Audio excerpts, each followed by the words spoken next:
Viral questions ఇవాళంతా viral. మీరు ఏదో contest పెట్టారు కదా, చెప్పకపోతే 5,000 ఇవ్వాలి, యా 50,000 ఇస్తాను వదిలేసేయండి. నాకు ఏం పెట్టకండి. కొంతమంది దగ్గర మేము డబ్బులు తీసుకోవాలనుకున్నాం, మేము అంత డబ్బు మనుషులం కాదండి. సో ఆయనలో ఉన్న ప్రేమ కూడా మీకు కనిపిస్తుంది కదా. యా సో క్వశ్చన్స్ ఏంటి అంటే, ఫస్ట్ మిరాయి సినిమాలో ఒక పాన్ ఇండియా స్టార్ నటిస్తున్నారు అని చెప్పి మాకు న్యూస్ వచ్చింది. ఎవరు ఆయన? ఏమైనా కొంచెం చెప్పినట్టు హింట్. ఆయన చేస్తున్నారు మాకు తెలుసు అది. ఇంకా ఎవరో ఇంకొంచెం ఇంకా ఎవరో మీరున్నారని తెలుసు, మనోజ్ గారు ఉన్నారని తెలుసు. ఆయన ఎవరు అని, ఎవరో చెప్తారా అని. ఎవరు అనేది విశ్వప్రసాద్ గారు చెప్తారండి. పీపుల్ మీడియా ఫ్యాక్టరీ విశ్వప్రసాద్ గారు చెప్తారు. ఈ ప్రశ్న ఆయనకి ఫార్వర్డ్ చేయండి అంటున్నారు అనమాట ఆయన. సో ఓకే, జై హనుమాన్లో మీరున్నారా? Straight question. ఈ ఆన్సర్లు మీ దగ్గర నుంచి వస్తాయి ఎలా ప్రసన్న కుమార్ గారు? యా ఒప్పుకో మేము. అది ప్రశాంత్ వర్మ చెప్తే బాగుంటుంది కదా. ఇదేంటి పక్క వాళ్ళ క్వశ్చన్స్ రాశారు? ఏదో ఒకటి కొంచెం చెప్పినట్టు ప్రశాంత్ వర్మ గారిని మేము అడుగుతాం డెఫినెట్లీ. ఏమంటారు మీరు? ఏంటిది? జై హనుమాన్ అను అది తను అనౌన్స్ చేస్తే బాగుంటుంది అంటే మీకు అర్థమైంది కదా. అనౌన్స్ చేస్తే తెలుస్తుంది అన్నారంటే అర్థమైపోయింది. ఈ మాత్రం హింట్ ఇస్తే చాలా అల్లుకుపోతాం మనం.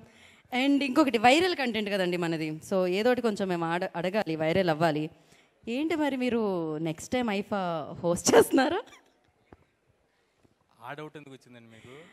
అంటే ఈ మధ్యకాలంలో మీరు హోస్ట్ చేశారు, స్టేజ్ మీద మేము చాలా ఎంజాయ్ చేసాం. తర్వాత సోషల్ మీడియాలో కూడా చాలా ఎంజాయ్ చేస్తూ ఉన్నారు. దానికోసం అంటే చెప్దాం అనుకునేది ఇది వేదిక కాదు, దాని గురించి ఇంకోసారి. అందుకే వేదిక మీదకి పిలవలేదు మిమ్మల్ని, మేము కింద వచ్చి అడుగుతున్నాం ఈ క్వశ్చన్. ఇది సోఫా. ఏం లేదంటే మీరేమడుగుతున్నారు? అదే రాబోయే కాలంలో మళ్ళీ మీరు ఐఫా హోస్ట్ చేస్తున్నారా? తప్పకుండా చేస్తానండి. ఇంకొక మంచి అవకాశం. అదే కదా చాలా సేఫ్. అంటే మీరు దేని గురించి అడుగుతున్నారు నాకు అర్థమైంది కదా. ఐఫా అనేది ఒక నేషనల్ ప్లాట్ఫామ్ అండి. ఎంతోమంది స్క్రిప్ట్ రైటర్స్ రీడింగ్ సెషన్స్ తర్వాత మా వరకు వస్తూ ఉంటుంది. అండ్ మోరోవర్ ఏదైతే చూసారో అది ఆ క్లిప్స్ అన్నీ కట్ చేసినాయి. ఫుల్ వీడియోస్ ఉంటే ఎవరికి చూసుంటే అలాంటి ఉద్దేశం ఏం రాదు.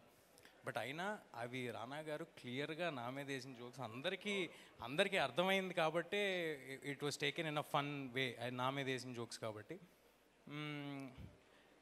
నేను అందరి హీరోలతో చిన్నప్పటి నుంచి పనిచేస్తూ పెరిగాను. నాకు చాలా క్లోజ్ రిలేషన్ ఉంది అందరితో. ఎందుకు ఎవరినైనా లోలైట్లో అలా మాట్లాడదామనే ఆలోచన కూడా నాకు ఎప్పుడు రాదు. It is a clear misunderstanding అంతే.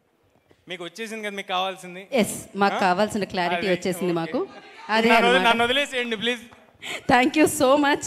అండ్ ఎస్ ఎవరిని ఉద్దేశించింది కాదు, ఆ వేదిక ఇందాక చెప్పారు దాని వెనకాల చాలా ప్రాసెస్ ఉంటుంది అని చెప్పి. థ్యాంక్ యూ తేజ గారు, thank you so much for your cooperation. And ఇప్పుడు హ్యాండ్సమ్ హీరో మాట్లాడారు కదా, ఇప్పుడు బ్యూటిఫుల్ యాక్టర్స్ మనం వేదిక మీదకి పిలుద్దాము.